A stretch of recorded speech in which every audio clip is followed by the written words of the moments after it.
Mesdames et messieurs, bonjour, bonsoir, selon le temps qui vous sourit, puisque vous êtes des milliers à nous suivre sur Internet et sur des réseaux satellitaires. À partir de cet instant, votre télévision préférée, Eden Télévision, vous propose une nouvelle émission axée sur des thématiques de développement. Son nom, c'est bien Question de gouvernance. Et ce numéro se propose d'aborder le contenu du nouveau code et électoral, notamment son contenu et aux enjeux qui le sous-tendent. Et comme vous le savez très bien, toute grande démocratie est caractérisée par l'organisation à bonne date d'élections régulières et crédibles. Le Bénin, fort de son expérience démocratique depuis 1990, a organisé plusieurs élections et non contestées. Toutefois, certaines situations rendent difficile un parfait déroulement du processus électoral, notamment des insuffisances, des incohérences et des contradictions de certaines dispositions du code électoral. Dans ce contexte et au regard des difficultés enregistrées depuis 1990 dans l'organisation des élections, l'application du code électoral en l'état, et il est impératif que des parlementaires prennent des initiatives en vue d'améliorer et de corriger les insuffisances de cette loi. Dans ce cadre, un groupe de députés a donc pris l'initiative d'élaborer un avant-projet de proposition de loi visant à réviser le code électoral en vue d'en corriger les insuffisances. L'objectif principal visé par ce groupe de députés est de permettre à l'ensemble des députés, aux acteurs politiques et aux différentes composantes de la société civile d'appréhender les insuffisances relevées et d'être éclairés sur les réformes envisagées en vue d'harmoniser, de contextualiser le code électoral en tenant compte des difficultés liées à son application. Comme vous le constatez, c'est une question de développement, de gouvernance qui aborde pour thème réforme du code électoral, enjeux et analyse. Invité pour en parler, pour décrypter ce premier sujet que nous abordons dans cette émission, question de gouvernance, Paulin Evisso, bonjour. Bonjour, M. Valentin. Vous êtes juriste, président de la commission chargée des questions politiques et électorales au sein du parti UDBN. Bien ça. Merci d'avoir répondu présent à notre invitation. Face à vous, Monsieur Franck Béanzin, bonjour. Bonjour, monsieur. Merci d'avoir répondu également à notre invitation. Vous êtes chercheur, doctorant en droit public à l'université d'Abomey et Calavi. Voilà, le sujet, comme je le disais, c'est bien les réformes, la réforme du code électoral, enjeux et analyse. Il est important de rappeler qu'au Bénin, avant, bien entendu, cet avant-projet du nouveau code électoral, le cadre juridique électoral du Bénin était régi par une série de lois. On ne va pas les citer ici, mais on peut en dénombrer environ 6 différentes lois. Et ces différentes lois votées entre 2005 et 2012, soit une période de 7 ans, dans des contextes très différents, ont simplement été juxtaposées par des décrets pour former le code électoral en vigueur au Bénin.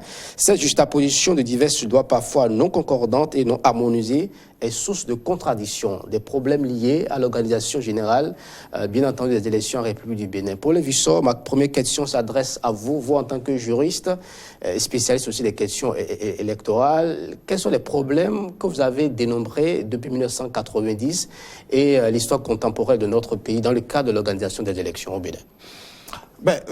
Les problèmes, vous avez commencé par les citer. C'est d'abord la contradiction qu'il y a entre l'ensemble des lois qui régissent les élections en République du Bénin. Au total, elles sont 6. Vous avez, à juste titre, vous avez bien fait, je veux dire, de les rappeler. Et donc, au-delà de cette contradiction notée, il n'y a que pour des élections spécifiques, on n'a pas fait mention d'un certain nombre d'obligations que je vais appeler basiques. C'est ainsi que pour l'élection de nos acteurs au niveau communal, on n'a pas exigé de diplôme. On n'a pas non plus exigé que les citoyens qui se positionnent pour la candidature aux élections législatives, par exemple, se comportent bien au regard du fisc. Voilà, donc ça a laissé, on va dire, beaucoup à des responsables aujourd'hui au plan décentralisé qui soit difficilement savent lire leur nom ou ont des difficultés quand même à parler la langue officielle de travail. Non pas que le fait qu'ils ne sachent pas lire ou écrire le français est un problème majeur. Enfin, on peut ne pas comprendre le français, on peut ne pas être intellectuel. Cependant que, dans le fond, on a des comportements de gestionnaire. Mais il se fait, heureusement ou malheureusement, que la langue officielle du travail est le français. Donc, il est quand même important que ceux-là qui doivent gouverner puissent quand même savoir de quoi on parle. L'autre chose, c'est, par exemple, au niveau des candidats aux élections, ne serait-ce que législatives. La question du quitus fiscal, par exemple, n'était pas une exigence, où on pouvait négocier à des niveaux beaucoup plus, on va dire, décentralisés. Voilà, donc autant de problèmes qui fait que on retrouve des gens plus ou moins bizarres à des positions quand même stratégiques. Pour les dernières élections présidentielles, moi j'ai travaillé dans une commune, je vais pas la nommer pour ne pas créer des polémiques, où sur la douzaine de, on va dire, de chefs de village, on m'a dit, et je tiens l'information d'une source bien informée, que sur les 12, il y a par exemple environ 7 qui étaient des repris de justice. Voilà. Repris de justice qui gère nos villages, vous pouvez imaginer que la spécialité ou la primauté de ces gens-là soit comment s'organiser pour brader nos ressources au plan local.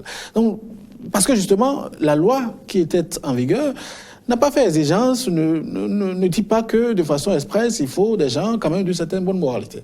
Alors, tout ça génère un certain nombre de problèmes, de sorte qu'aujourd'hui, on se surprend d'un certain nombre de déviances que vous observez au plan national de la part de nos acteurs politiques. Donc moi, je pense que c'est un effort, cette décision de ce groupe de députés qui a décidé d'aller vers un regroupement de cet ensemble de 6 lois dans un texte unique. Pour moi, c'est un problème, c'est une décision majeure. Et à l'UDBN, nous saluons cette décision. Et il faut dire que ce problème de la moralité de l'acteur politique, nous n'avons pas attendu le vote ou la perspective du vote de ce code pour aborder au sein de l'UDBN. Et vous me permettrez de saluer très rapidement le bureau politique et la présidente du parti, Madame Claudine Affaire-Prédécio, pour quand même avoir eu cette, on va dire, la dextérité de poser les problèmes de développement assez tôt, de sorte qu'aujourd'hui, nous sommes en phase avec ce qui est fait. Et dans la suite de cette émission, j'aurai, on va dire, le plaisir, n'est-ce pas, de dire concrètement ce que l'UDBN fait pour quand même ancrer les bonnes valeurs dans l'esprit de nos compatriotes.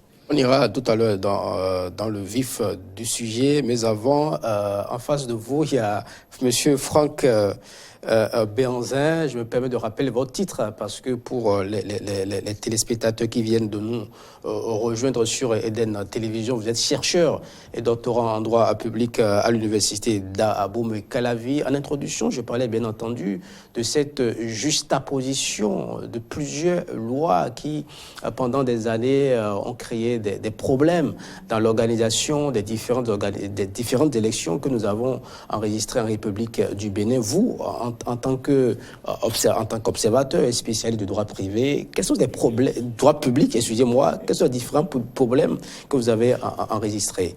Il faut d'abord dire que, c'est vrai, vous avez dit de 2005 à aujourd'hui, nous avons près de 5 lois, mais de 90 à aujourd'hui, nous avons près de 27 lois électorales. 27, nous sommes presque à la 27e loi. Mais il y a un progrès. De ces 27, on n'est pas allé à reculons.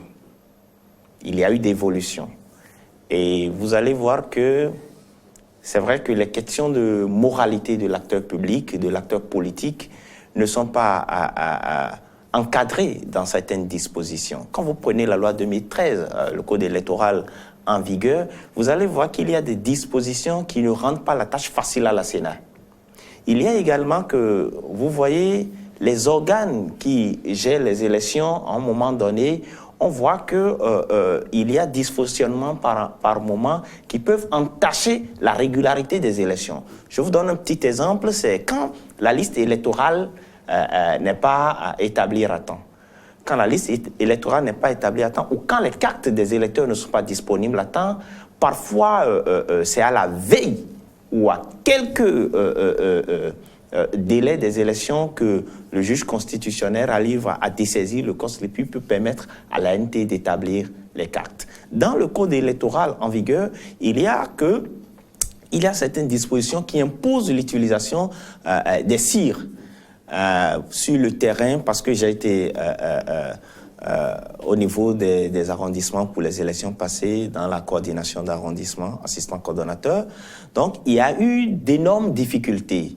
Et vous savez, quand la liste électorale n'est pas prête, la Sénat plutôt a des difficultés pour faire les calculs par rapport au nombre par rapport au matériel à déployer dans les postes de vote et autres. Donc, il y a des difficultés. Il faut dire également, avant 2013, la loi permettait la fraude.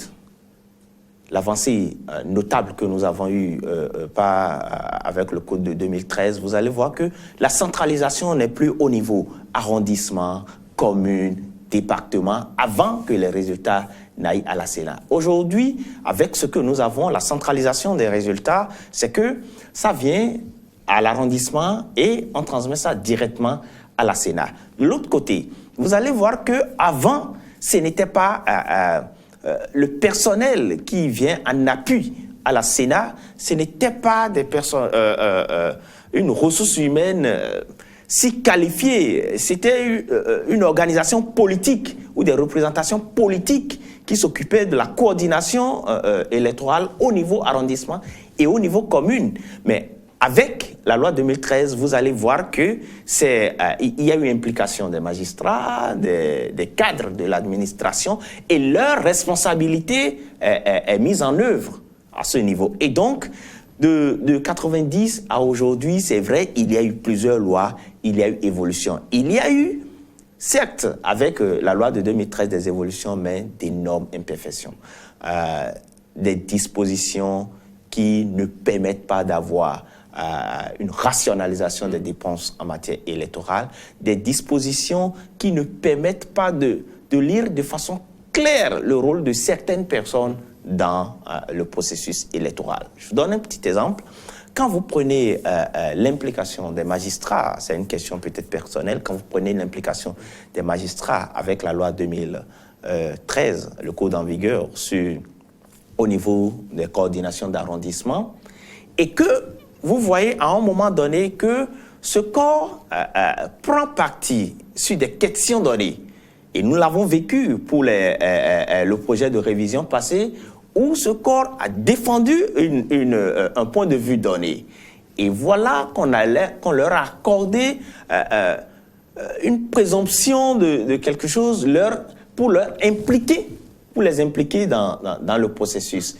Le projet en cours a évolué sur ces questions et a pris en compte ou demande également la prise en compte de certaines catégories de personnes. Donc, il y a ces imperfections qu'il faille corriger pour rendre plus vitale la démocratie béninoise. Parce que la loi électorale, dans un État, je dis, c'est des lois qu'il faut suivre de très près, et c'est des lois, lorsqu'elles ne sont pas performantes, lorsqu'elles ne sont pas bien écrites, ça peut amener des tensions dans les États. Comment arriver à créer le consensus autour de l'avant-projet du nouveau code électoral proposé par un groupe de députés à l'Assemblée nationale, puisque récemment, il y a eu un séminaire inclusif organisé par le Parlement sur le document. Il y avait presque toutes les forces vives de la nation, les représentants des partis politiques, les députés à l'Assemblée nationale. Le débat était vraiment houleux. Il n'y avait pas trop de consensus. Comment arriver à créer le consensus autour de cet avant-projet de loi pour les Vissot? Écoutez, moi, cette notion de consensus, personnellement, c'est une notion que j'aime pas du tout. D'abord, c'est pas une notion juridique.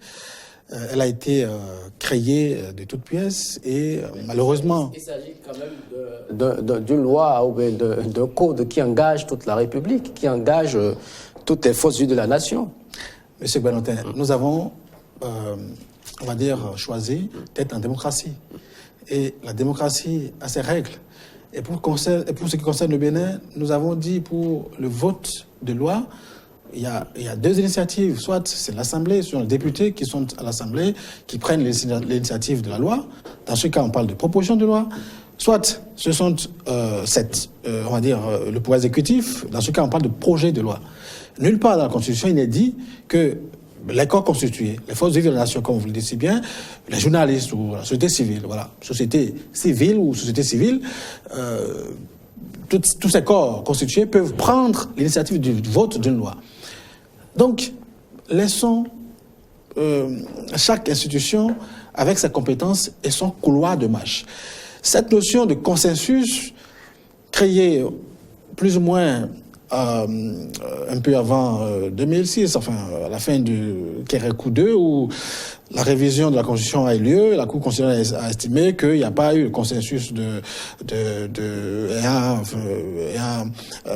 ayant présidé à la naissance du renouveau démocratique. Ça fait qu'aujourd'hui, on mélange tout. De sorte que même les élus, tout le monde leur conteste la légalité, la légitimité de faire leur boulot, de faire leur job. Moi, c'est une notion que je n'aime pas du tout, personnellement. Vous parlez de consensus. Pour moi, je pense que dans un contexte comme, on va dire, celui du Bénin, vu que, surtout, nous avons choisi d'être en démocratie, il faut laisser les institutions faire le boulot.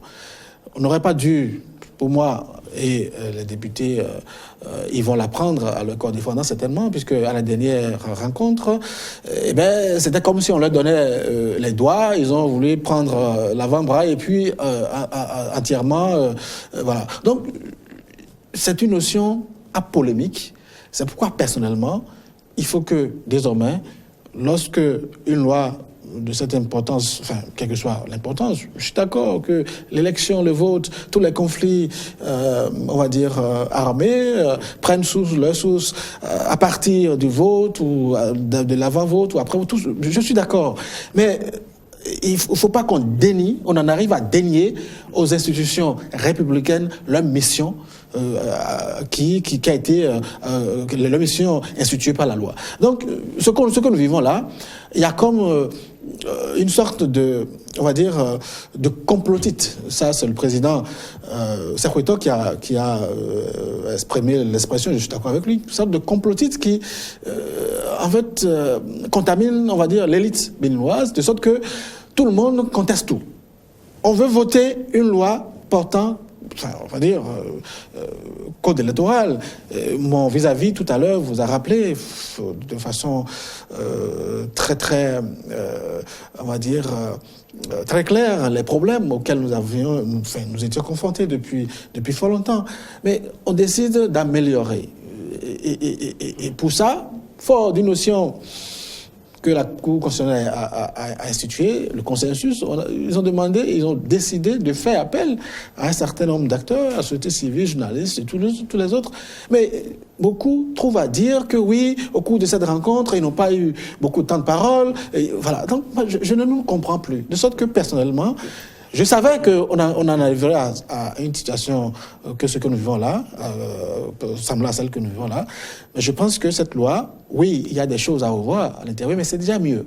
C'est déjà mieux que ce que nous vivons depuis 1990. Donc, oui, il y a des propositions, il y a des pistes de réflexion. À l'UDBN, nous avons fait une proposition, mais nous estimons qu'on peut encore améliorer un certain nombre d'aspects. Les questions, par exemple, liées on reviendra sur le fond, mais globalement, la notion de consensus, pour moi, ça n'est pas nécessaire. Il faut que nous comprenions que nous sommes en démocratie et nulle part dans la Constitution, nulle part dans les textes qui régissent le basique de notre démocratie, et il est institué quelque part. Hormis la décision, cette fameuse décision de la Cour constitutionnelle en 2001, enfin, Kérokou 2, qui parle de consensus. Il n'y a nulle part où on dit, pour voter une loi, il faut forcément qu'il y ait un consensus. On a dit ici, c'est l'Assemblée qui prend l'initiative, c'est une proposition, et puis le contrôle est fait. Les députés peuvent, pour être édifiés, organiser des séminaires parlementaires, mais ils ne sont pas obligés juridiquement de toutes les façons, d'organiser ce qu'ils ont fait, qui aujourd'hui leur pose problème. Le débat se fera à l'Assemblée nationale de toutes les façons. Les amendements se feront. On connaît très bien la configuration du Parlement du Bénin, mais la notion du consensus autour du contenu de cet avant-projet, en attendant qu'on ne parle des convergences, des points qui fâchent, pour vous, je ne serai pas forcément de l'avis de M. Vissor, parce que je suis en droit public et en droit constitutionnel. Vous savez, le consensus, c'est cette trouvaille ingénieuse que le juge constitutionnel a eu pour empêcher, à un moment donné, des révisions opportunistes. Parce que nous étions tous convaincus que si on laissait faire, il y aurait eu des révisions opportunistes dans le pays. Et donc, le consensus, pour moi, est un principe qu'il faut mettre en œuvre. Mais consensus ne veut pas dire unanimité. Consensus ne veut pas dire unanimité. Consensus, pour moi, c'est que, à un moment donné, nous nous mettons d'accord sur les grandes orientations. Mais ça ne veut pas dire que nous devons tous être unanimes sur les grandes orientation. Alors, il y a cette part belle qu'il faut faire. Et je dirais même, la consensus, déjà, quand on prend le consensus plutôt, quand on prend le processus de vote de certaines lois à l'Assemblée nationale, vous allez voir qu'il y a des endroits où le pourcentage exigé par le constituant originaire est plus élevé. Et donc, dans ces cas, nous pourrons parler qu'en filigrane, ça pourrait être le consensus retenu. Et donc, pour moi, le consensus, c'est une belle chose qu'il faut avoir. Mais, consensus ne veut pas dire unanimité. De l'autre côté, comment arrive-t-on à avoir le consensus et comment mesure-t-on le consensus? Le consensus, pour moi, pour l'avoir, d'abord, il faut ouvrir le débat. C'est fait. On a permis aux acteurs de la société civile, avec... à travers 2 séminaires, il faut le rappeler. À travers 2 séminaires déjà. Et donc, les acteurs, ce n'est pas un test de loi qui est resté caché des acteurs, des partis politiques, des acteurs de la société civile et des citoyens. Et que le lendemain, la Cour, le lendemain, le Parlement dit, bon, nous avons voté une nouvelle loi électorale. Non. La loi a été disponible, l'avant-projet de loi est disponible, il y a eu des débats autour, il y a eu des orientations. La société civile a opiné sur la question, les partis politiques également ont opiné, ont émis leurs vœux. Donc pour moi, le consensus ou le mécanisme pour avoir le consensus est en train d'être mis en œuvre. Mais comme le disait M. Vissor, ça ne devrait pas bloquer la mise en œuvre des dispositions que nous avons dans le pays. Et donc, ça ne devrait pas également bloquer les institutions de la République pour jouer pleinement leur rôle. Le rôle. Voilà, très bien. Vous vouliez oui, oui, tout à fait. Sa chute me plaît bien, mais ce développement, ça me pose un petit souci. Cette brèche qui a été ouverte, aujourd'hui, donne lieu à un débat dans tous les sens. De sorte qu'aujourd'hui, même quand vous suivez, j'ai eu la chance de prendre part en filigrane, enfin, un peu de loin, à ces débats. Mais vous avez l'impression que des acteurs qui n'ont aucun statut officiel. Désolé, hein, je suis privatiste, j'aime être très clair dans l'affirmation de mes principes. Soit vous avez un mandat ou vous ne l'avez pas. Mais lorsque vous n'avez pas un mandat, ne vous comportez pas comme quelqu'un qui a le pouvoir de changer ou de faire ce qui devrait être fait par celui qui a le mandat. Aujourd'hui, qu'on le veuille ou non, ceux que nous avons comme députés, ce sont eux qui doivent voter la loi. Nous pouvons brailler, bavarder, parler du français, du blanc, du matin au soir, en son temps. Notre avis n'est que on va dire, à titre consultatif. Mais il est quand même important en tant que média d'expliquer à l'opinion publique. Je vais vous dire, le contenu de l'avant-projet, de ce qui est proposé, de ce qui sera voté bientôt à l'Assemblée nationale, ça c'est notre rôle en tant que média. Mais vous, en tant que spécialiste, justement, vous êtes appelé également à éclairer l'opinion publique. Je suis d'accord, mais ce qui est proposé. Je suis désolé, je me désole un peu de ce qui se passe aujourd'hui dans le pays où nous ne respectons plus nos élus, nous ne respectons plus nos institutions. Moi, je suis républicain. À partir du moment où vous avez élu des gens, des gens à qui vous avez confié mandat, vous leur avez donné plein pouvoir à l'effet d'agir pour votre compte et en votre nom. Le fait d'opiner sur un document, un avant-projet qui engage la République et toutes les forces vives de la nation, selon vous, est une insulte? Non, ce n'est pas opiner. Ce qui se passe aujourd'hui, ça va au-delà de l'opinion. Les gens vont jusqu'à dénier la légitimité. Il faut dénier la légitimité. Il faut reprocher surtout, vous voyez des gens qui font le débat, mais au fond, ils n'ont pas lu le document. Il y en a qui politisent le débat. Je ne sais pas si c'est ça. Ils politisent le débat. Ils n'ont plus d'arguments. Et en perte de vitesse, ils disent de n'importe quoi sur tout ce qui est proposé. Mais il y a quand même des questions essentielles. Par exemple, cet avant-projet de loi pense, par exemple, à l'augmentation du nombre de sièges dans certaines circonscriptions électorales. Vous voyez, par exemple, dans certaines circonscriptions électorales, il y a des députés qui se sont fait élire avec environ 10 000 voix. Dans d'autres circonscriptions, il y en a qui ont réussi à avoir 30 000 voix, mais qui n'ont pas réussi à franchir le seuil du Parlement. D'autres ont réussi à avoir le titre de député avec 40 000 voix. Et il y a ce déséquilibre-là que cet avant-projet cherche à résoudre. Vous, Paul Visson, votre avis sur le sujet? Je suis d'accord, mais cette question, c'est une question technique.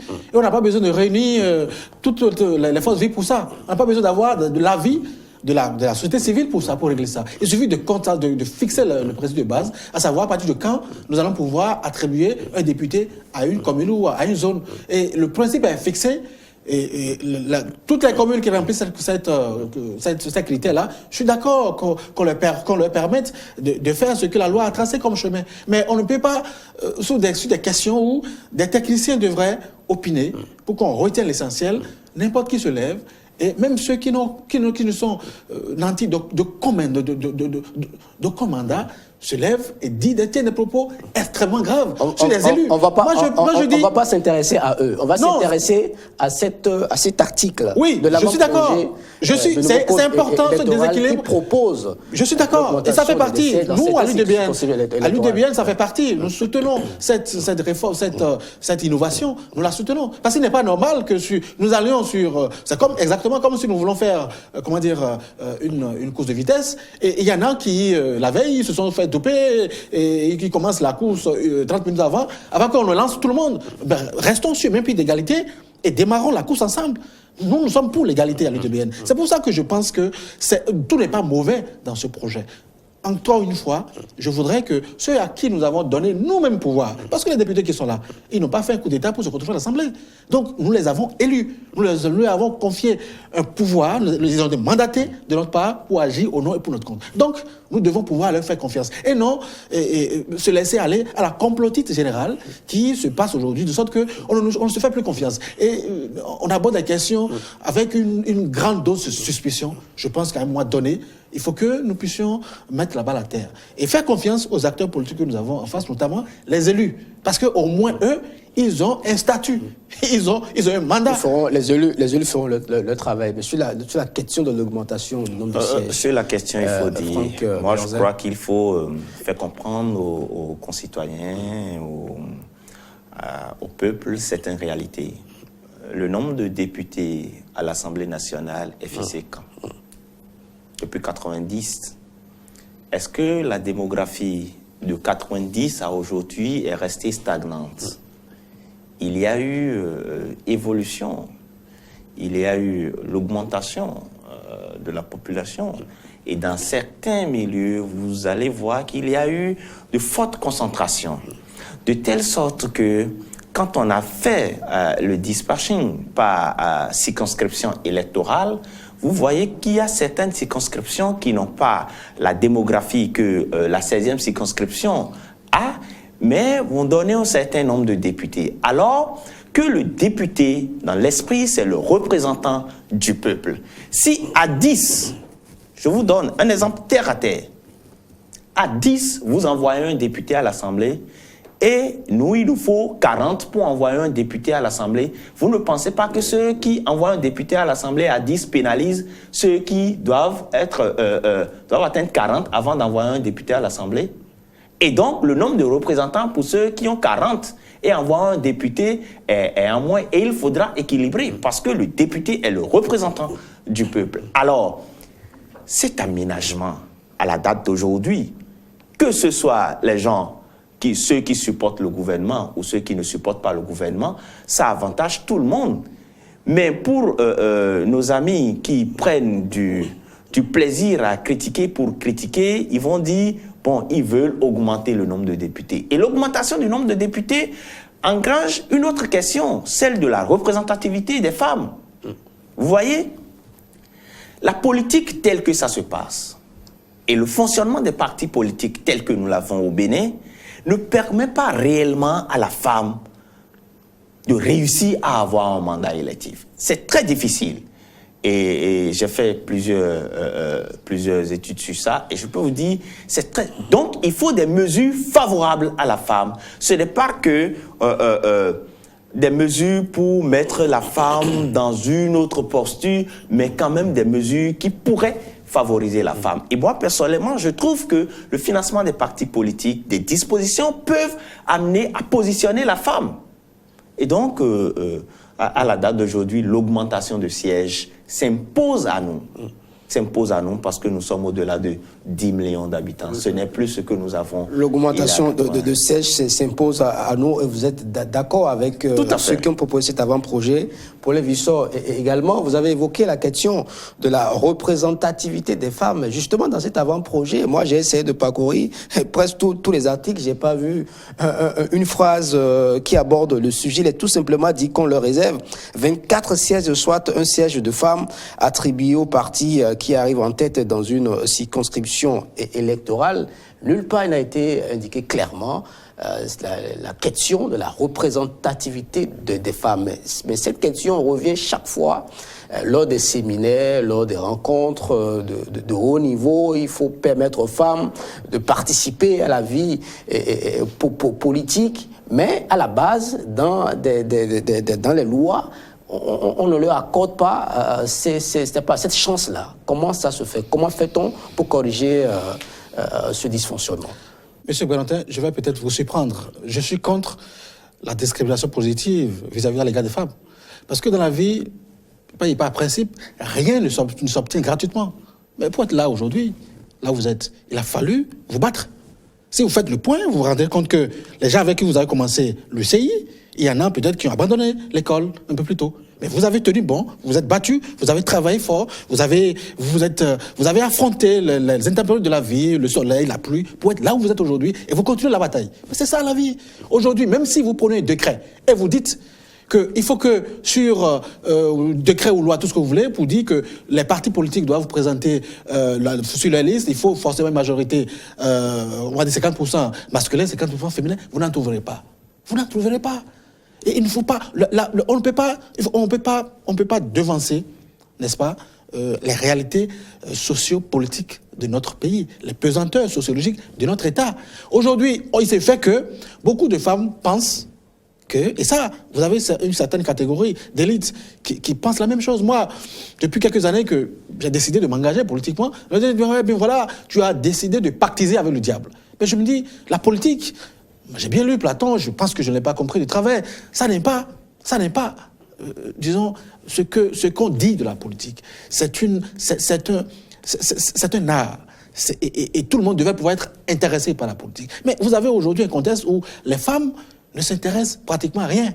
Et vous voulez que... Vous insinuez que les femmes doivent se jeter en parture. Elles doivent travailler. Et se battre. Elles doivent travailler. Je suis d'accord. Que les hommes. Je suis d'accord que biologiquement et scientifiquement, elles ont, on va dire, un certain nombre d'handicaps en griffe. Parce que lorsque la femme se retrouve en état, par exemple, pendant 9 mois au moins, par rapport à l'homme, elle est un peu handicapée naturellement et, on va dire, plus ou moins un peu scientifiquement.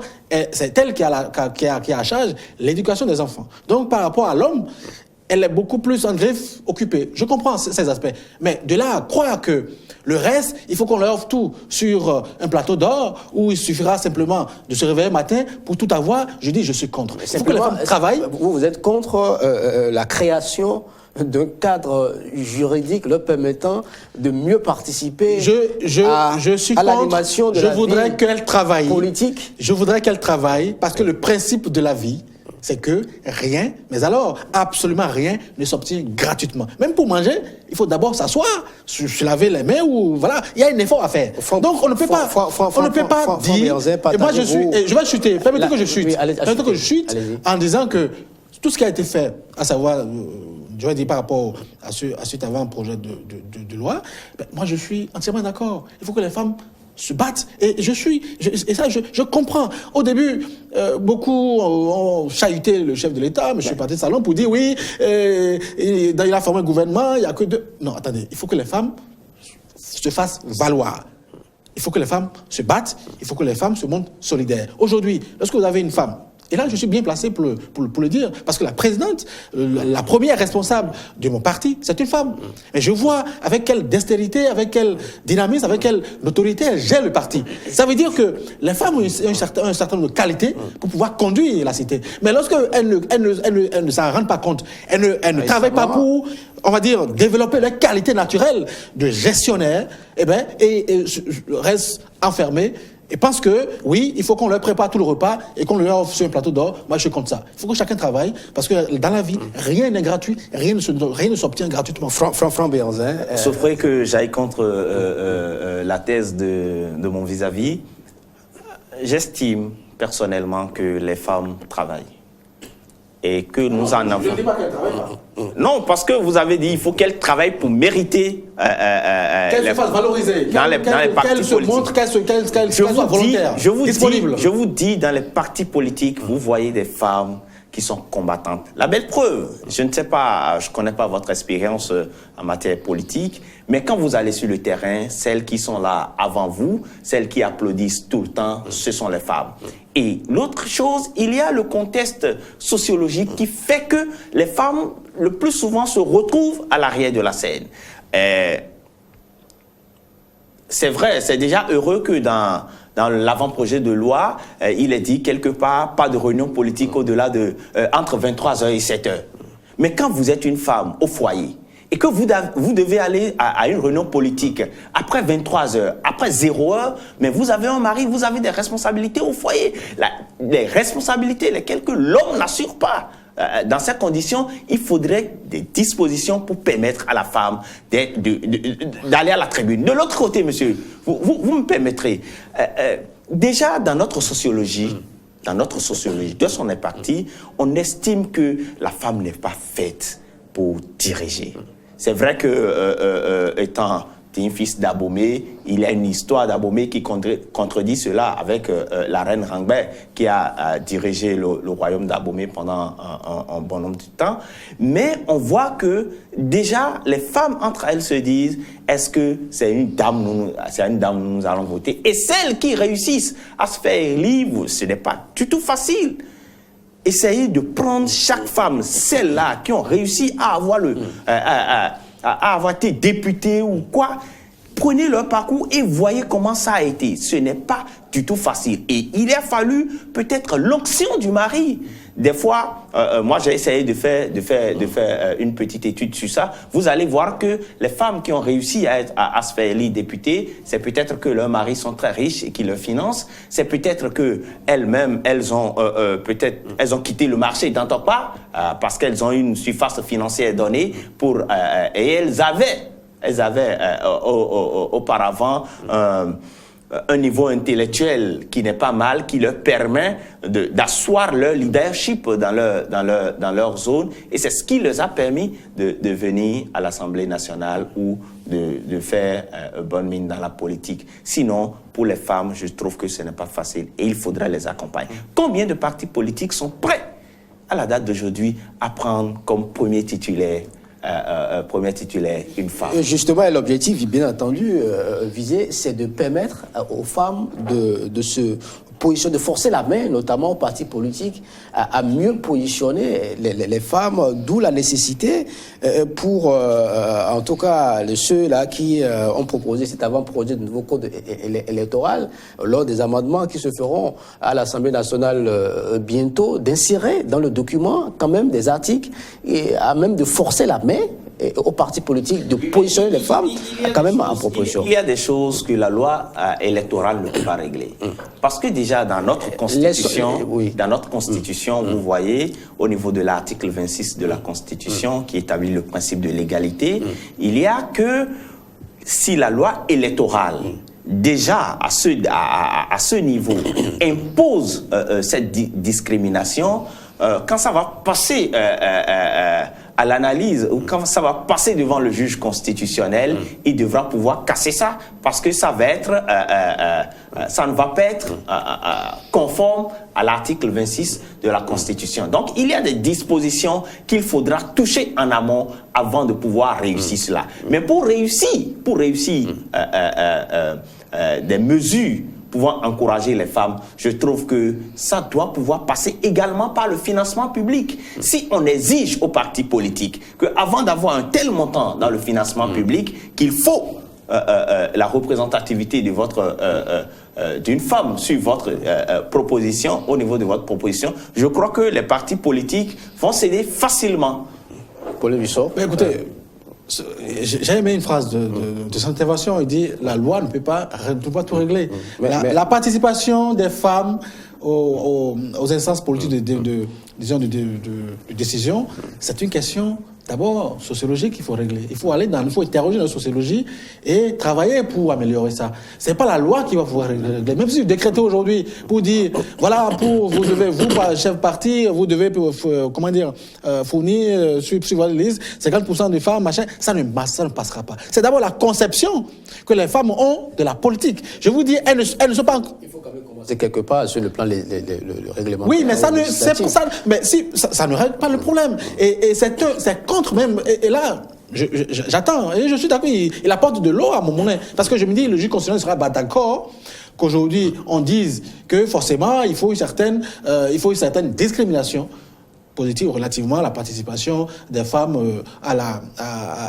aux instances publiques de décision. Il faut que tout le monde travaille, n'est-ce pas, à se faire valoir. La vie, rien n'est gratuit dans la vie. Et c'est pourquoi, aussi bien le président de la République que ce groupe d'acteurs qui ont proposé cet avant-projet de loi, je suis parfaitement en phase avec eux. Et lui, bien pour dire qu'on ne peut pas, le travail, je suis pour qu'on travaille, que la femme soit autonome, n'est-ce pas, financièrement, économiquement. Et dès qu'elle est autonome, elle pourra prendre des décisions avisées. Mais lorsque vous êtes dans des situations où nous avons encore des réalités sociologiques qui voudraient que la femme reste à la maison, il faut travailler à régler ça.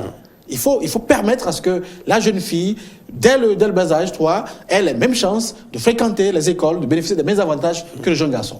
Quand on doit convenir de régler ces problèmes-là, spontanément, la question de la participation des femmes aux instances publiques de décision va être réglée d'elle-même. Mais si, actuellement, vous prenez une loi pour dire nous voulons cette parité, vous n'en trouverez pas. Même si vous allez vous en supplier, elles vont venir une ou deux fois, n'est-ce pas, aux réunions, mais la prochaine fois, vous ne la verrez pas. Vous pensez que dans la vie, il y a...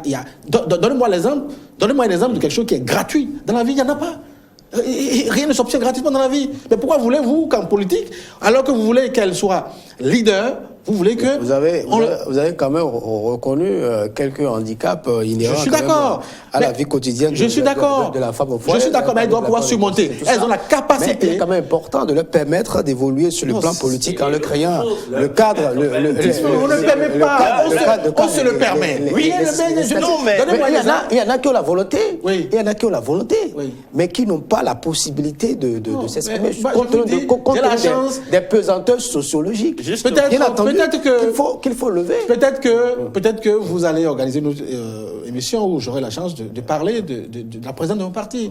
Mais tout à l'heure, il disait que, oui, les femmes qui ont réussi à se faire ici à des positions politiques, soit elles ont elles-mêmes une suffrage financière ou elles ont... Le point n'est pas là. C'est le contexte n'est pas à ce niveau. Mais vous êtes quand même d'accord. Je suis d'accord qu'il y a des handicaps aux femmes, mais il faut permettre, je ne suis pas d'accord, il faut qu'elles se battent pour pouvoir arracher. On va aborder un autre volet de l'avant-projet du code électoral.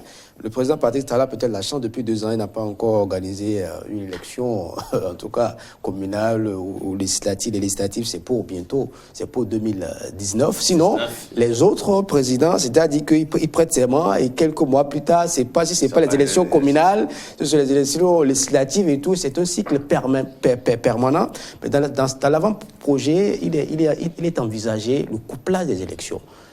Vous, en tant que chercheur et spécialiste du droit public, quel est votre avis sur la question? Il y a aussi le volet économique. Il faut permettre à l'État d'économiser, permettre également au système de fonctionner, éviter le cycle permanent des élections. Justement, c'est pour ça que je dis mon avis sur la question serait conditionné d'une part par ma formation et par ma conviction personnelle.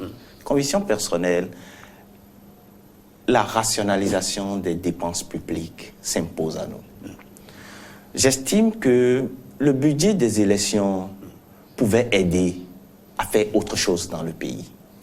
C'est-à-dire organiser les élections municipales aujourd'hui, demain organiser les élections législatives et après-demain organiser les élections présidentielles. Avec ce qu'on mobilise à chaque élection comme moyen, on peut construire des écoles. De petits exemples, quand vous prenez les isoloirs, par exemple, à utiliser, je donne un exemple très banal, les isoloirs à utiliser pour les élections municipales. Vous les utilisez, vous les laissez là pendant 1 an. Au cours des 1 an, il y a eu d'autres qui vont se détériorer. Et quand vous allez reprendre les élections l'an suivant, vous allez pouvoir remplacer ça. Les lampes torches. On connaît leur durée de vie. Donc, quand on utilise les lampes torches pour les élections municipales, là maintenant, pour les élections législatives, on est tenu d'en acheter encore. Et donc, pour moi, si on peut réussir à coupler les élections, je crois que ça va être très bien pour notre pays. On pourra mettre ses ressources dans d'autres secteurs. Par rapport à ma formation, est-ce que le couplage des élections me pose un problème de droit? Je n'en trouve pas. Je n'en trouve pas simplement parce que le couplage des élections, pour moi, rendra certaines institutions plus efficaces. C'est vrai que les dispositions transitoires, ou comment aménager les dispositions transitoires, pourraient poser problème parce que les mandats ne sont pas uniques. Les mandats ne sont pas les mêmes. Nous avons par endroit des mandats de 5 ans, nous avons par endroit un mandat de 4 ans, et donc il faudra arrimer les mandats pour arriver au couplage des élections. Votre avis, Paul Lévisson, je rappelle que vous êtes juriste, membre du parti UDBN, sur la question du couplage des élections envisagées dans l'avant-projet de nouveau code électoral. Non, je suis totalement en phase avec disons, mon vis-à-vis, M. Béhanzin. C'est notre conviction à l'UDBN. Parce que, effectivement, la question des dépenses publiques, des dépenses folles que nous exposons au cours des élections, et au-delà de ça, il y a l'administration qui ne fonctionne plus du tout, campagne lancée, les administrations se vident, les cadres vont dans le village, quand les cadres ne sont pas là, ça veut dire que les opérateurs économiques eux-mêmes seront en souffrance parce que leurs dossiers seront obligés de passer plus de temps que la norme. Et tout ça, ça fait qu'effectivement, ça pose des problèmes de développement.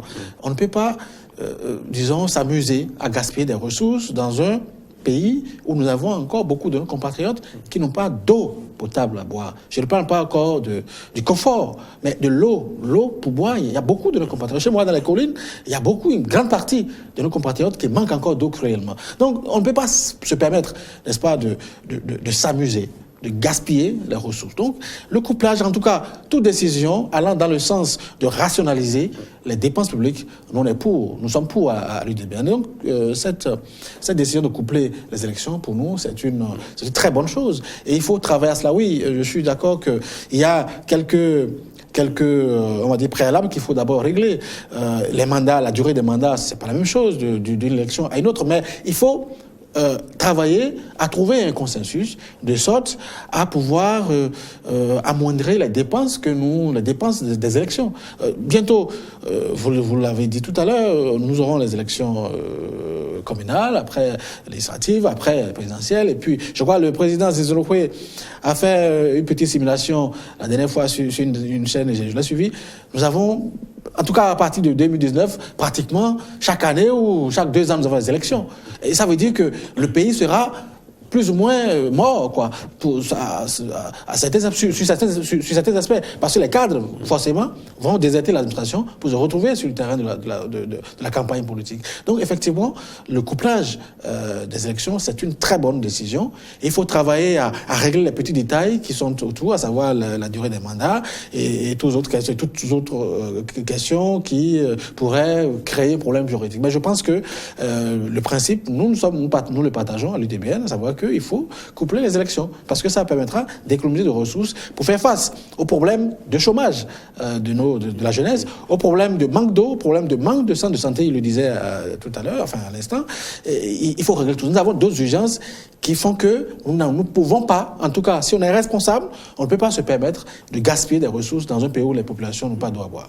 Le couplage des élections permettra à l'État d'économiser de l'argent pour d'autres défis à relever. Mais si au cours du processus, il y a de dysfonctionnement, ça va déteindre sur les autres États. Par exemple, les présidentielles, communales, municipales, législatives. S'il y a fraude, c'est que c'est tout le système qui sera quand même oui, c'est la question de fraude. J'ai essayé de l'aborder tout à l'heure quand je disais que le code de 2013 nous a amené à un niveau donné où la fraude plutôt en matière électorale est très réduite.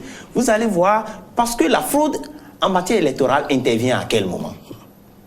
C'est quand on commence les compilations et autres, qu'on constate vraiment que les personnes impliquées dans l'organisation des élections arrivent à orchestrer ou à organiser la fraude. Mais aujourd'hui, celui qui est déployé au niveau de l'arrondissement, il est sous la responsabilité directe de la Sénat. Et l'avant-projet de loi renforce ce lien hiérarchique entre le coordonnateur d'arrondissement et la Sénat. Mais là vous êtes quand même allé trop loin. Parce que le vrai vote, c'est démontré par A plus B. En tout cas, pour ce que nous vivons au Bénin depuis des années, le vrai vote, c'est le vote qui est exprimé au niveau du bureau de vote. C'est à ce niveau où on fait le décompte devant les représentants de chaque parti politique et tout. Mais une fois la compilation faite à ce niveau, et quand c'est parti, le reste, c'est difficile à contrôler. Le problème, à quel moment, au niveau du poste de vote, au niveau du poste de vote, quand ça quitte le bureau de vote. Non, je vous dis, je crois que l'expression bureau de vote est passée avec, là maintenant nous sommes avec poste de vote et tout. Quand vous êtes au poste de vote, la fraude pourrait intervenir à quel moment? Avant qu'on ne démarre les élections. Parce que si la fraude qu'on constate à ce niveau, c'est peut-être qu'on a renfloué l'une. Et pour renflouer l'une, c'est avant qu'on ne démarre, que le premier votant ne vienne. Mais les dispositions, c'est que déjà les bulletins, il y a un code qu'on prend le jour, et c'est ce jour-là, le code est retenu par le premier votant. Il y a ce code. Il y a un code d'identification que la Sénat envoie, et c'est par rapport à ce bureau de vote qui est sur tous les bulletins. Et donc, renflouer les urnes, ce n'est plus possible. Des comptes à la fermeture, c'est devant le public. C'est devant le public, et chaque parti a ses représentants là. Et donc, je ne pense pas que à ce niveau, et si à ce niveau, on réussit à faire la fraude, mais je ne pense pas, je ne crois pas. Ça ne peut qu'être qu'au niveau au moment de la compilation et au moment de l'acheminement des données vers la Sénat. Et je vous dis, pour les élections passées, la Sénat a été très efficace. Parce que j'étais au niveau d'un arrondissement. Quand vous faites la compilation avant même que vous ne terminez la compilation. La Sénat vous appelle pour vous demander quel est le vote exprimé dans votre bureau, dans votre arrondissement. Vous communiquez. Pendant que vous êtes en train de communiquer cela, il y a les représentants de la société civile, les représentants des partis politiques et tout le monde en votre présence là. Quand eux, ils partent, même si vous finissez de faire la compilation et tout, et vous envoyez, maintenant, ils arrivent à confronter maintenant ce que vous avez communiqué comme chiffre au niveau de l'arrondissement avec ce que vous avez acheminé comme chiffre dans les procès-verbaux. D'autres articles qui ont constitué le chou gras des différents séminaires organisés par l'Assemblée nationale sur le nouveau code électoral, notamment l'avant-projet, c'est bien les articles 249 et 242 qui parlent notamment de la résidence, c'est-à-dire qu'il faut résider sur le territoire national 1 an en ce qui concerne les élections législatives, 1 an de façon permanente avant les élections. Vous, Paulin et Vissot, est-ce que cette disposition cadre avec nos réalités sociologiques?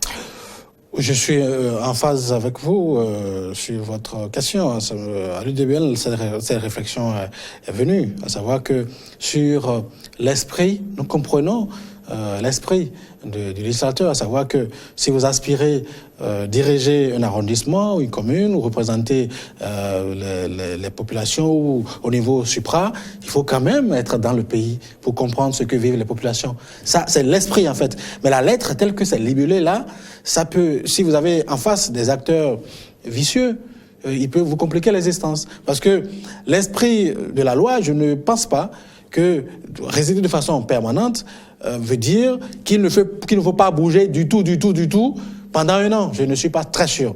Ça veut dire simplement quand même qu'il faut une certaine stabilité dans la résidence. Vous savez, en droit, nous distinguons 2 types de résidence. Le domicile, c'est là où vous habitez de façon permanente. Mais ça ne veut pas dire qu'il n'y a pas de mouvement.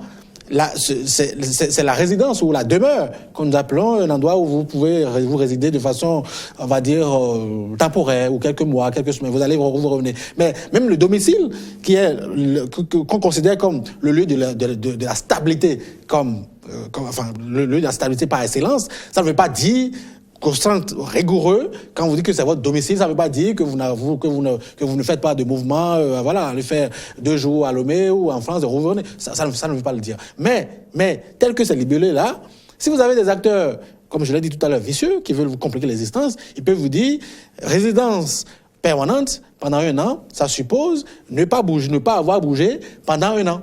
Ça, ce risque-là. Donc, c'est pourquoi nous, à l'UDBL, nous avons une petite réserve par rapport à cet article-là pour dire, attention, pour des esprits, si vous avez en face de vous des acteurs qui sont de bonne foi, le point ne se pose pas. Mais si vous en avez qui ont décidé de vous pourrir la vie, ben, ils peuvent vous utiliser ça pour dire résidence permanente veut dire ne pas avoir bougé de son domicile pendant 1 an. Et ça peut effectivement donner lieu à des dérapages. Et ça, nous l'avons souligné, nous avons eu l'occasion de l'exprimer à des endroits pour dire clairement, attention, il faut trouver la formule qui laisse croire que oui, vous ne pouvez pas dire que ouais, vous voulez gouverner l'arrondissement alors que vous disiez au Japon ou en Chine depuis des années. Il faut quand même être dans le milieu pour que les populations vous connaissent, qu'elles soient en mesure de venir vers vous spontanément, vous posez le problème. Parce que le problème, le réel problème, c'est quoi? Lorsque vous êtes un leader, vous devez pouvoir être à la disposition de ceux que vous dirigez. Et ça suppose que les gens vous connaissent. Vous-même, c'est ça le problème. Vous avez reconnu le piège dans le libellé. Oui, il y a un piège. Il y a un piège. Mais je pense que l'esprit. C'est formulé. Mais l'esprit de législateur. Quand le problème va se poser justement, comment je suis d'accord se avec défendre, vous. comment s'expliquer. Je suis d'accord avec vous. La permanence, c'est-à-dire résider de façon permanente. Pendant 1 an dans ce territoire national. Résider de façon permanente sur le territoire national ne m'empêche pas d'aller faire 6 mois de séjour. Pas du tout. Ne m'empêche pas d'aller faire 12 mois de séjour. Mais je dis 12 mois de séjour. Parce que je suppose que je suis parti un 1er janvier pour aller faire un travail, pour aller servir peut-être l'État béninois ou pour aller travailler. Moi-même, mais je n'ai pas changé de résidence, je suis parti dans le cadre d'une mission. Et donc, la résidence permanente, pour moi, doit être nuancée. Mais, comme le disait tantôt M. Vissor, vous voyez, pour diriger un peuple, il faut pouvoir être avec le peuple. Pour les élections locales, la disposition, pour moi, ne pose pas de problème. Pour les élections présidentielles, ça ne pose pas de problème. Mais je trouve peut-être, hein, c'est juste un aménagement ou une proposition pour renforcer au niveau des élections législatives. Vous voyez, aujourd'hui, quand on a parlé de nombre de sièges et autres, on a raisonné en termes de démographie. Aujourd'hui, le nombre de Béninois à l'extérieur, est-ce que ça permet quand même de dire, bon, au regard de notre évolution, nous accordons un siège à l'Assemblée nationale pour les Béninois de la diaspora. Et là, même si tu n'es pas au Bénin et tu es au niveau de la diaspora peut voter pour son représentant qui acceptera venir siéger au niveau du Parlement pour les dispositions ou pour représenter valablement la diaspora. Et donc, à ce niveau, ça ne posera pas problème. Mais à l'heure actuelle, c'est peut-être aux Béninois de la diaspora de mener des plaidoyers et autres en ce sens pour que, en fonction du nombre de Béninois qu'on a à l'extérieur, on puisse dire, bon, puisqu'il y a maintenant la possibilité d'augmenter le nombre de parlementaires, nous aussi de la diaspora, nous voudrions contribuer au pays et nous voudrions un siège. Il ne s'agit même pas là de parler, en tout cas, de la contribution de Béninois de la diaspora à la participation des élections, mais quand on parle de résidence permanente, d'accord, le monsieur qui vit au Bénin et qui, via ses affaires, se retrouve par moment à Lomé, à Paris ou à Bruxelles. Ne pensez-vous pas qu'il est important de spécifier, d'expliquer clairement ce libellé-là, c'est pas cet article-là? Je pense que pour éviter toute résidence permanente, en fait, c'est on veut dire domicile. Vous expliquez. Non, c'est la notion juridique. Votre conception. Non, c'est pas une question de ma conception. J'ai un juriste en face de moi. La notion de domicile, c'est le lieu où vous restez de façon permanente. D'accord? La résidence, c'est temporaire. D'accord? De sorte qu'une personne, juridiquement, n'a qu'un seul domicile. Mais je peux avoir plusieurs résidences. Mais quand on parle de résidence permanente, le législateur veut faire allusion au domicile. Mais mon domicile est à Cotonou ne veut pas dire que je n'ai pas la possibilité d'aller à Parakou, d'aller en France faire des missions de travail, machin et tout. Non, c'est ça, ça c'est l'esprit. Mais tel que c'est libéré, là, je suis d'accord avec vous pour dire que c'est une boîte de Pandore qui est ouverte, et lorsque vous avez en face de vous d'acteurs qui sont de mauvaise foi, ils peuvent faire une interprétation vicieuse de cette loi, et ça va donner lieu à des dérapages. Je suis d'accord avec vous pour dire que le risque est là. Je n'en dis rien, mais il faut comprendre que l'esprit du législateur, c'est de parler du domicile. Si vous voulez diriger, vous voulez être chef, on va parler d'une façon triviale, si vous voulez être chef dans un milieu, il faut que quand même vous ayez votre domicile là, pour que les populations vous connaissent, et que vous puissiez être en mesure de régler les problèmes de la communauté. Parce qu'au fond, en dernier ressort, c'est parce que nous avons une conception un peu bizarre de la notion de chef, de leadership politique au Bénin. Quand on est chef au Bénin, on pense qu'on veut se servir. Alors qu'en réalité, lorsque vous êtes chef, c'est pour servir les autres. Et vous ne pouvez pas servir des gens que vous ne connaissez pas. Vous ne pouvez pas servir des gens qui ne vous connaissent pas. Donc c'est l'esprit du législateur à savoir, il faut résider dans le milieu pour connaître les gens et il faut que les gens vous connaissent. Ce n'est qu'à cette condition que vous serez imprégné, n'est-ce pas, de leurs problèmes. Et eux, de façon volontaire, pourront passer vous voir pour leur poser vos problèmes. Mais je suis d'accord avec vous que tel que c'est libellé là, encore qu'il faut préciser, ce n'est pas une invention de l'avant-projet de loi. C'était là depuis. C'était dans l'ancienne disposition, c'était là depuis. Mais si un jour, le jour où un acteur décide de vous pourrir l'existence, politiquement, je veux dire, eh bien, il peut dire, voilà, on a parlé de résidence permanente, ça veut dire que sur un an, il faut pas avoir bougé. Et là, en fonction du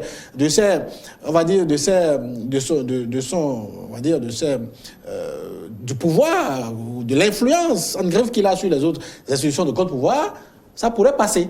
Le risque est là. Je crois que le juge constitutionnel essaiera d'éclairer en son temps.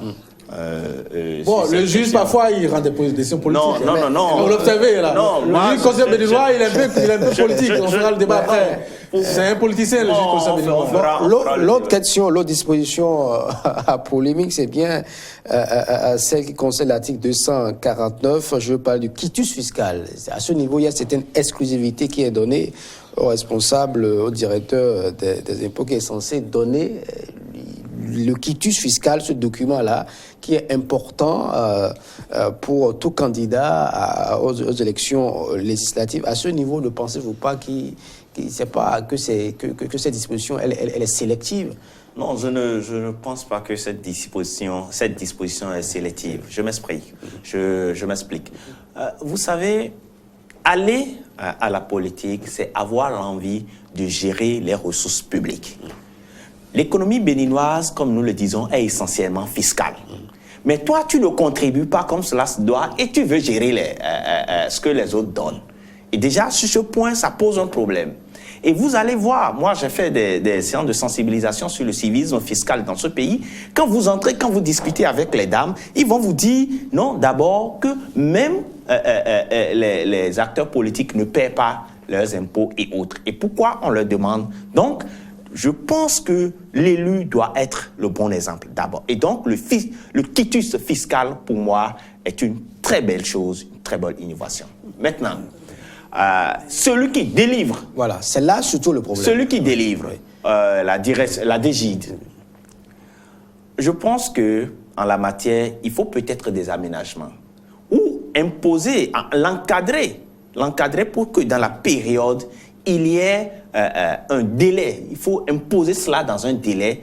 Puisque nous sommes en période électorale, il ne faudrait pas que la direction dise « je suis en train d'étudier, voir si vous êtes en règle pour qu'on passe, on termine la période électorale et c'est après ça, ils vous délivrent ça. » Secondo, uniquement pour des questions d'élection, je pense également, s'il peut y avoir des aménagements pour installer des comités paritaires, pour permettre à d'autres acteurs d'être impliqués à ce niveau.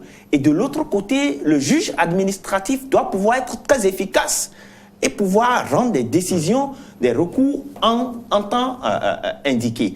Parce que si je vais demander le quitus fiscal et on ne me donne pas ça, j'ai la possibilité de faire un recours devant le juge administratif. Mais si le juge administratif doit attendre la fin des élections pour me donner raison ou pas. Donc, je crois qu'il y a ces aménagements, ces accompagnements qu'il faudra encadrer pour que le quitus fiscal ou l'obtention du quitus fiscal ne soit pas une contrainte pour celui qui désire aller aux élections. Pourquoi donner l'exclusivité de la délivrance de quitus fiscal à la DG, la Direction générale la Direction générale des impôts, notamment au premier responsable, alors qu'il y a des structures décentralisées où on peut demander ce document-là normalement? Oui, justement, à l'origine, ces documents étaient délivrés par entre autres délivrés par les structures décentralisées.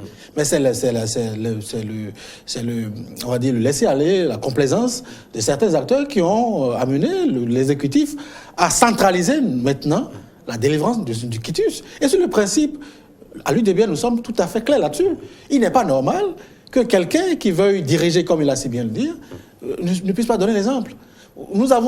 Nous prenons plaisir à acclamer les bailleurs de fonds lorsqu'ils viennent ici nous aider, voilà, à nous construire des ponts, lorsqu'ils nous demandent de construire des forages. Parfois, on détourne les sous. Mais ce sont les impôts payés par les citoyens d'autres pays qui servent à venir nous aider.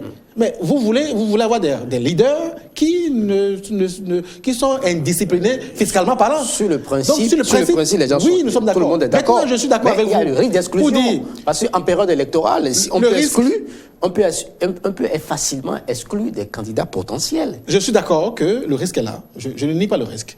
Mais ce risque est aujourd'hui un peu amoindri. Parce qu'il a parlé aujourd'hui du juge administratif qu'on pourrait se saisir, des aménagements qu'on pourrait faire. Et si le juge il y a le référé aujourd'hui. Administratif ne se prononce pas à temps. Non, il y a le référé. Au-delà de la procédure administrative classique, nous avons aujourd'hui le référé administratif qui existe. Ça veut dire le référé, c'est une procédure plus accélérée, plus rapide. Donc, lorsque tout ça, évidemment, vous ne me direz pas, je ne suis pas naïf, je suis un acteur politique.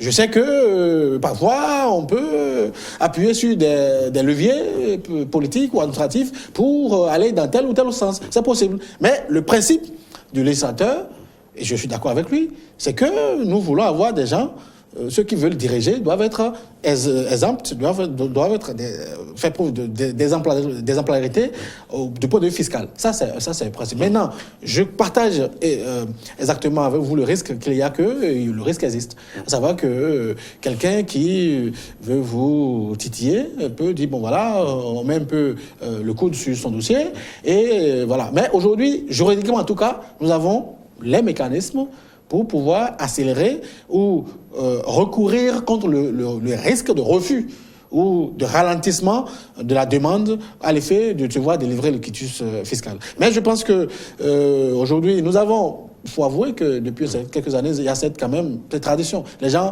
saisissent de plus en plus les institutions. Vous ne pouvez pas dire le nombre de fois, en 2 ans, vous ne pouvez pas dire le nombre de fois que la Cour constitutionnelle a été saisie. Moi, je suis particulièrement content. C'est mieux que de provoquer en griffe, d'amener les institutions de contre-pouvoir à faire leur job, plutôt que de râler, plutôt que d'injurier. Moi, j'ai jamais été d'accord. S'il y a un abus ou une tentative d'abus, il faut saisir l'institution de contre-pouvoir. Nous avons en tout cas quelques-unes qui, quand même, permettent de pouvoir faire les choses, d'organiser les choses de sorte que, comme Montesquieu l'a dit, le pouvoir puisse arrêter le pouvoir.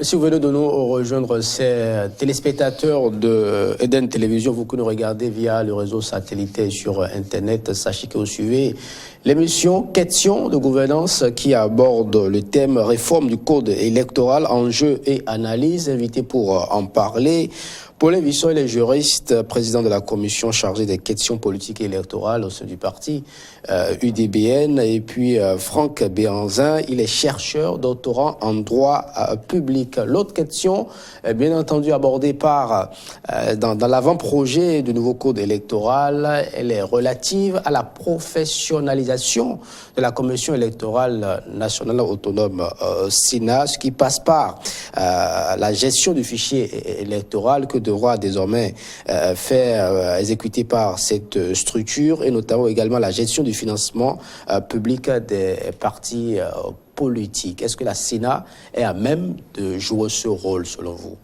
Moi, je trouve que c'est une très belle proposition. Déjà, parce que je disais tout à l'heure que les problèmes qui nous ont amenés, c'est que vous êtes à quelques jours des élections et la liste n'est pas disponible. La SENA est bloquée quand la liste n'est pas disponible. Et donc, quand la SENA recouvre les attributions de COSLEPI et tout, c'est très bien. Et donc, on voit que la liste électorale est un élément capital pour les élections. C'est un élément, quand on n'a pas ça, ça peut déjà tenir la qualité, ça peut jouer sur la qualité du processus électoral. Et donc, l'organe qui organise les élections, quand l'organe est impliqué ou l'organe est déjà en amont par rapport à l'élaboration de cette liste, c'est très efficace pour moi. De l'autre côté, le financement des partis politiques. Et ce n'est pas seulement au Bénin, même au Ghana, le financement des partis politiques, ça se gère par l'organe chargé des élections. Mais quel est l'apport, quel est l'avantage? Quand vous voyez la configuration de la nouvelle SENA, vous voyez que c'est une configuration qui garantit une certaine impartialité et qui permet d'avoir une SENA professionnelle et technique. À partir de son secrétariat, les membres qui seront là, désormais ça va passer de 5 à 9. Il y aura un magistrat qui serait obligatoirement dans le bureau selon certaines dispositions du code. Il y aura le représentant de la majorité parlementaire, le représentant de la minorité parlementaire. Et là, je veux vous dire, quand on dit que la minorité parlementaire envoie 3 et la majorité parlementaire envoie 3, parfois dans la majorité, vous êtes 110 députés et dans la minorité, vous êtes 13 députés. Vous voyez, 13 députés vont choisir 3 et 110 vont choisir 3. C'est vrai que le principe de majorité-minorité est respecté, mais le principe de proportionnalité à ce niveau n'est pas respecté. Ce n'est pas mauvais en soi, ça permet quand même aux deux blocs qui sont dans l'Assemblée nationale de se représenter ou de se faire représenter au niveau de cette institution. Et je trouve que ces aménagements permettront d'avoir des élections plus crédibles et plus efficaces pour moi. Plus crédibles et plus efficaces. Et comme je le disais tantôt, la relation qui est maintenant entre le coordonnateur d'arrondissement et la Sénat, c'est une relation hiérarchique très claire. Très claire. De l'autre côté, l'actualisation annuelle du fichier ne posera plus problème, on n'aura plus à recourir de temps à autre à un corse et tout. Et de l'autre côté, ça nous ramène également sur la question de la rationalisation des dépenses publiques. Pour le Vissot, sur cette question, je suis totalement d'accord avec lui. La professionnalisation de la Commission électorale nationale autonome Sénat. Totalement d'accord avec lui. Moi, j'ai jamais été d'accord avec cette affaire de Koslepi où il faut actualiser la liste chaque année, même s'il n'y a pas d'élection. Il faut le faire et on installe les gens qui se tapent beaucoup de primes, de beaucoup d'argent. Pendant ce temps, vous avez de nos compatriotes qui sont aussi béninois, qui sont pas loin de chez nous ici, on a Cotonou, mais à Ouida, dans un arrondissement qu'on appelle Djonji, ils n'ont pas d'eau à boire. Je parlais tout à l'heure des collines, mais plus proche de nous, à Cotonou ici, à Ouida, les gens n'ont pas d'eau à boire. Pendant ce temps, chaque année, il faut installer un Koslepi qui va... les gens sont... C'est une très bonne chose qu'il faut mettre fin à tout ça. Un pays qui a des problèmes d'eau ne peut pas se permettre de gaspiller des ressources. Et au fond, comme j'ai bien aimé sa chute, à savoir que c'est la rationalisation des dépenses, des ressources publiques. Tout le reste, c'est du bavardage inutile. Sinon, en principe, on pouvait centraliser tout le processus. Si nous avons des acteurs responsables, consciencieux, qui savent qu'ils ont une mission, à savoir servir le peuple et non se servir, eh bien, le problème n'est pas compliqué à gérer. Rationaliser tout ça, concentrer tout dans un seul organe, les mêmes acteurs il n'aura pas un doublon, il n'aura pas de double emploi. Ils pourront effectivement nous sortir un travail potable. On n'aura pas besoin chaque année d'installer un Koslepi. Vous avez vu récemment le chef de l'État pas forcément le chef de l'État, je veux parler de l'Assemblée nationale, quand la Cour constitutionnelle a dit oui, il faut installer les costes, la décision est sortie, je crois en décembre ou en novembre, et on intime l'ordre. C'est pourquoi tout à l'heure je disais à mon vis-à-vis que notre Cour constitutionnelle parfois elle est un peu politique. On intime l'ordre à l'Assemblée nationale d'avoir installé ces membres du Koslepi au plus tard dans un délai, alors qu'en face nous n'avons aucune urgence d'élection, n'est-ce pas? Et puis bon, voilà, on sait que la durée du Koslepi est connue. Finalement, ça a été installé. Et je crois hier, la Cour constitutionnelle a rendu une décision pour mettre fin. Et justement, sur la question, l'ancienne Cour, je parle de la Cour constitutionnelle de M. Olo, a prolongé après la désignation de ses membres par l'Assemblée nationale. Normalement, selon la décision de Olo, les membres devront siéger jusqu'en novembre 2018. Et la nouvelle Cour a annulé, a écouté. Non, c'est pas interdit, c'est un revirement en droit, ça s'appelle revirement juridique. Oui, mais comment vous l'expliquez? Est-ce que c'est lié à ce qui se peaufine à travers l'avant-projet? Pas du tout, je vous explique. Voilà. Je vous explique. Je le disais, en matière électorale, le contentieux préélectoral est aussi important que le contentieux électoral. Quand le contentieux préélectoral est mal géré, la contestation électorale est très vive. Je vous donne l'exemple de 2011. Quand on avait de soucis sur la LEPI, vous avez vu tout ce que nous avons dû... la digestion du chaos n'était pas facile. C'était difficile. Quand vous prenez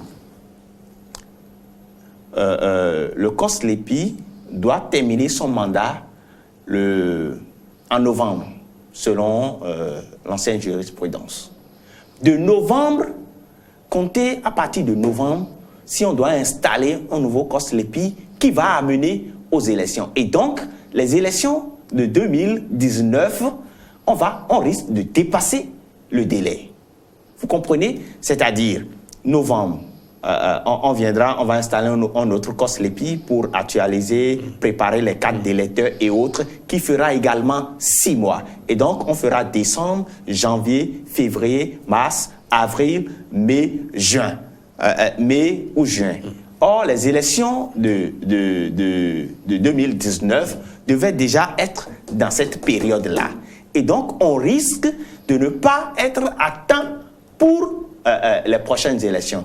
Alors, si le COS finit son mandat en juin, on sera obligé d'installer un autre COS qui va actualiser la liste, mais qui va suivre le processus jusqu'à l'élaboration des cartes au nouveau pour qu'on puisse respecter le délai des élections prochaines.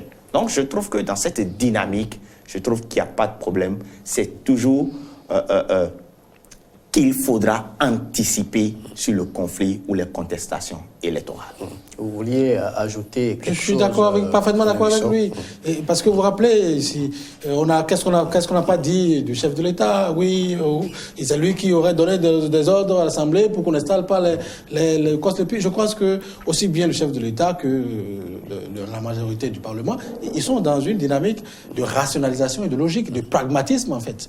Parce que à quoi ça sert d'installer un organe budgétivore qui fera rien relativement à sa mission première qui est de suivre, d'organiser, de préparer l'organisation des élections. Si nous avons une élection qui va se tenir dans 1 an ou 2 ans, pourquoi voulez-vous? Moi, j'ai jamais compris ça. Moi, j'ai jamais été d'accord. Dans un pays où nous avons encore des problèmes de subsistance, on ne peut pas se permettre de s'amuser ainsi avec les ressources publiques. Budgétivore, comprenez certaines choses. Plusieurs fois déjà, le COSLEPI n'est pas allé à terme de sa mission et a été dessaisi par le juge constitutionnel. Bien sûr. Et c'est l'ANT qui a continué le travail. Bien sûr. Finalement, ils ont fait quoi, finalement?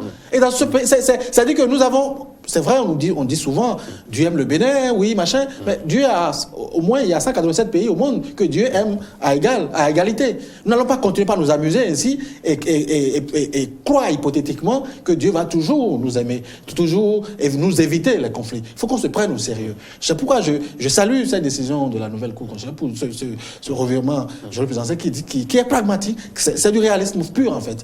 Parce que, comme il a expliqué, vous aurez un coup qui va, enfin, pas un coup, un COSLEPI qui va finir son boulot, il sera obligé de revenir, reprendre pratiquement les mêmes travaux, et nous allons, finalement, il y aura un chevauchement. Et le problème qui devrait être évité, la mission principale du COSLEPI, à savoir nous éviter le contentieux, le conflit pré ou post ou pré, pendant ou post-électoral, cette mission ne sera pas accomplie. C'est pourquoi il faut saluer cette décision et croire que le COS qui sera installé puisse effectivement jouer son rôle. Il y a d'autres dispositions, en tout cas polémiques, bien entendu, que l'avant-projet du nouveau code électoral aborde. On va pas tout aborder dans cette émission parce que les 90 minutes passent très vite. De toutes les façons, on suivra les débats au cours des différents amendements à l'Assemblée nationale. Mais avant, on va s'intéresser un peu à la transhumance politique, à la question des dépenses en période électorale. Le code prévoit à limite, en tout cas, les dépenses s'agissant des conseils des élections pour les conseils de village. On parle de 500 000 francs CFA à ne pas dépasser. Pour les élections communales et municipales, on parle de 1 500 000 et pour les législatives, on parle de 15 millions de francs CFA à ne pas dépasser. Pour les présidentielles, on évoque 5 milliards. Franck Béhanzin, est-ce que ça ne manque pas de réalisme en réalité, cet élément? Quand on prend en compte tout ce qu'on a vécu jusque-là, la façon dont l'argent circule dans le pays pendant en période électorale. Ok, je comprends votre préoccupation. Qu'est-ce qui a perverti le vote au Bénin? C'est justement l'argent qui a perverti le vote. Ça fait que aujourd'hui, quand vous êtes acteur politique et vous descendez dans un milieu pour discuter avec des gens sur les questions de gestion de cité, sur votre modalité, sur votre conception de la cité, même des jeunes universitaires vont vous dire, vous êtes venus comment? Je crois que cette éducation, il faudra la revoir pour que l'argent ne prenne pas le pas en politique. Il y a également des dispositions qui doivent amener à réduire les dépenses politiques, par exemple les gadgets, les t-shirts et autres, que le code dit il ne faut plus le faire, je crois même 6 mois avant les élections, avant la période électorale. Et donc, quand vous enlevez les sous de Gadget et autres pour une élection communale, et vous voulez discuter de votre projet, parce que ce qu'on veut, c'est discuter réellement du projet. C'est d'amener le citoyen à comprendre que celui qui vient pour se faire élire n'est pas là pour distribuer de l'argent. Et donc, si ce n'est que pour les élections communales, discuter du projet dans une localité donnée, je crois que les sous vont servir peut-être à la location des bâches, chaises et autres. Ça peut vous permettre de faire un certain nombre de séances pour aller aux élections. Je trouve de ma part que si on peut respecter rigoureusement et si la Cour suprême peut suivre réellement ces dispositions, il y aura changement de mentalité dans le processus. Et de telle sorte que, regardez les élections présidentielles passées. Déjà quand le candidat Adjavon s'est annoncé et le candidat Talon s'est annoncé, on a estimé que maintenant il y aura de l'argent dans le pays, qu'on va partager de l'argent. Ça ne doit pas être ça. Ça doit être un débat sur le projet de société. De telle sorte que vous voyez des gens, à la fin des... Il finit de voter, il ne sait pas sur quel projet. Et vous pensez que cette disposition, notamment l'article 112, en attendant que l'avant-projet ne passe à l'Assemblée nationale, changerait quelque chose? Lorsqu'on sait qu'en période électorale, il est difficile d'avoir des factures, il n'y a pas de traçabilité dans les dépenses, ça se fait de façon obscure. Comment contrôler alors le dispositif pour s'assurer que les candidats ne dépenseront pas, ne franchiront pas la limite indiquée par la loi? Il faut voir cette disposition de l'avant-projet comme un idéal vers lequel il faut tendre. Mais malheureusement, à l'étape actuelle de nos réalités sociologiques et économiques parfois aussi, je trouve que c'est une hypocrisie. Cette décision, pendant encore quelques années, elle sera violée, malheureusement. Parce que nous sommes dans un pays où rien n'est contrôlé, pratiquement. Pratiquement rien n'est contrôlé. Vous savez, même dans des milieux plus organisés. Vous savez qu'en principe, lorsque vous faites un chèque à quelqu'un, le montant à partir de 100 000 francs CFA, la banque, avant de payer ce montant, devrait contacter le titulaire du compte pour savoir, monsieur, tant vous avez émis un chèque de tel montant, à partir de 100 000 francs CFA. Combien de banques le font? Aucune. Et pourtant, il s'agit d'institutions organisées. Vous avez aujourd'hui, l'argent, normalement, vous ne devez pas rester, vous ne devez pas circuler avec une certaine quantité de numéraire, de l'argent frais avec vous. Mais c'est fréquent, vous avez des gens qui circulent avec des dizaines de millions, parfois en poche, dans leur voiture. Ça, c'est fréquent, ça, sans qu'il n'y ait aucun contrôle. Donc, techniquement, nous ne sommes pas encore à un niveau où une telle disposition peut être contrôlée. Donc, le reste, les gens vont essayer, disons, de présenter des factures ou des budgets qui respectent la loi, mais dans la réalité, ça ne sera jamais respecté. C'est exactement comme, je crois, dans le code, que par rapport comment dire, il a souligné tout à l'heure, M. Bianzin, il parlait des t-shirts à l'effigie du parti. Mais les gens l'ont contourné aux dernières élections présidentielles, notamment. Puisque vous avez évité, vous dites qu'il ne faut pas, le code dit, il ne faut pas confectionner des t-shirts à l'effigie du parti, mais les gens confectionnent des t-shirts blancs. Donc vous avez un regroupement où tout le monde est en t-shirt blanc, il n'y a pas de logo là-dessus. Mais vous ne pouvez pas sanctionner puisque la loi dit t-shirt à l'effigie du parti ou gagé à l'effigie du parti. Mais vous avez des gagés qui ne sont pas à l'effigie du parti, certes, mais quand vous les voyez, vous savez très bien que ces gens qui sont là, qui ont porté cet habit-là, c'est la couleur du parti. Donc on le sait, mais vous ne pouvez pas les prendre du point de vue du droit. Donc ce sont des tests, c'est l'idéal. Ça, il faut voir comme idéal. Mais dans la réalité, qu'il faut vraiment ça va être... Parce que ça va me permettre, par exemple, quelqu'un comme moi d'aller aux élections. Je suis entièrement d'accord avec vous parce que le débat, on ne devait pas entrer en politique parce qu'on a beaucoup d'argent. On devait y aller parce qu'on a un idéal à partager, on a des valeurs, on est prêt à servir les autres. Quel est l'homme politique? Ça part d'abord de sa conception de l'État, enfin de l'État, du pouvoir. Est-ce qu'il y va pour servir les autres ou se servir? C'est ça la vraie question. Mais si on doit tabler sur... Mais vous parlez de politique, même dans nos familles, ça se voit là tout le temps. Si vous avez un jeune frère qui a plus d'argent que vous allez au village...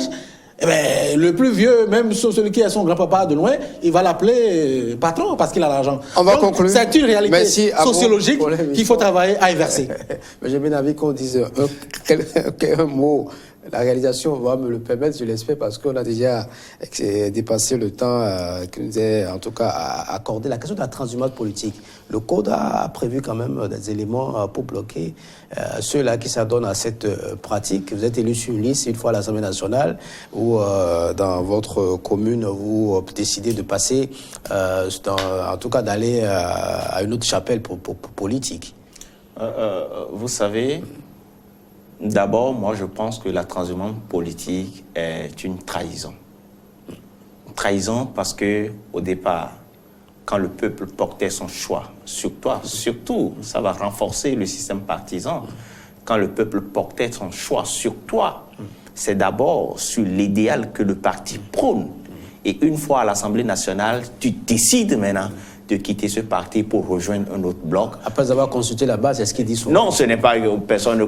Si la base ne t'a pas envoyé à l'Assemblée nationale pour aller changer de position, la base t'a envoyé à l'Assemblée nationale. Avant de changer d'avis? Non. C'est que c'est déjà même bien, parce que pour les élections locales et présidentielles, il faudra désormais rester dans un parti politique. Et quand tu pars avec ton parti, tu devras rester fidèle au parti jusqu'à la fin. Je trouve que cette disposition, pour moi, ça va pas amener l'éthique, mais ça va corriger beaucoup de choses dans la politique. Lorsqu'on a fini de dire tout cela, d'opiner sur tout ce qu'on a raconté, le contenu de l'avant-projet, si vous êtes donné de conclure cette émission? S'il m'était donné de conclure, je dirais que vivement que ce code soit voté par les parlementaires. En l'état? Avec les aménagements qu'on a soulevés, parce que moi-même, il y a une disposition où on dit le coordonnateur d'arrondissement ou la mairie va s'occuper d'enlever les affiches à 24 heures des élections. Quand vous êtes coordonnateur d'arrondissement, d'un arrondissement comme Godomé, et vous avez le nombre de bureaux de vote à gérer, vous n'avez pas le souci d'aller enlever des affiches à l'heure là, et c'est puni au niveau des dispositions pénales. Donc je dis vivement que le code soit aménagé et voté, et que les acteurs politiques, les partis politiques travaillent pour une mise en œuvre efficace et efficiente. Merci à vous. Franck Béanza, je rappelle que vous êtes chercheur, doctorat en droit public à l'université d'Abomey-Calavi. Paulin Vissot.